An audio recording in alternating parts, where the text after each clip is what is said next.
সিমের বিচি দিয়ে মাছ রান্না করার জন্য এইখানে দেখুন সিমের বিচিকে আধা ঘন্টা ভিজিয়ে রেখে ছুলে নিয়েছি, খোসা ছাড়িয়ে নিয়েছি আর কি। এরপরে টমেটো কেটে নিয়েছি আর মাছ ভেজে নিয়েছি, রুই মাছ।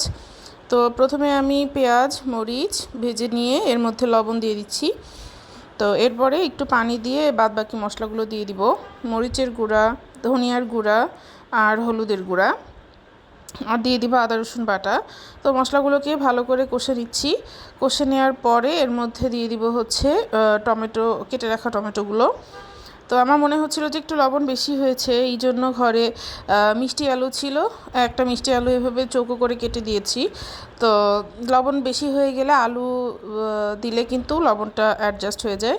এরপর আমি দিয়ে দিচ্ছি হচ্ছে ছিলে রাখা সিমের বিচিগুলো। এরপরে এটাকে ঢেকে কষিয়ে নিতে হবে। সিমের বিচি সেদ্ধ হতে কিন্তু খুব বেশি সময় লাগবে না। তো দেখুন এরপরে আমি এর মধ্যে দিয়ে দিব হচ্ছে পরিমাণ মতো পানি, একবারে ঝোলের জন্যই দিয়ে দিচ্ছি। পানি বলক আসলে আমি মাছগুলোকে দিয়ে দিব। তো এটাকে বলক আসা পর্যন্ত অপেক্ষা করতে হবে। আর তরকারি ঢেকে রান্না করলে কিন্তু তরকারির স্বাদটা ভালো হয়, কিন্তু যখন আমি ঝোল দিব তারপরে আর ঢেকে রান্না করলে কালারটা নষ্ট হয়ে যায়।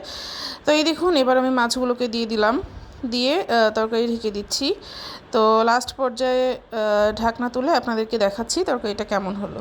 এই তো তৈরি হয়ে গেল শিমের বিচি দিয়ে মাছ রান্না। দেখার জন্য থ্যাংক ইউ।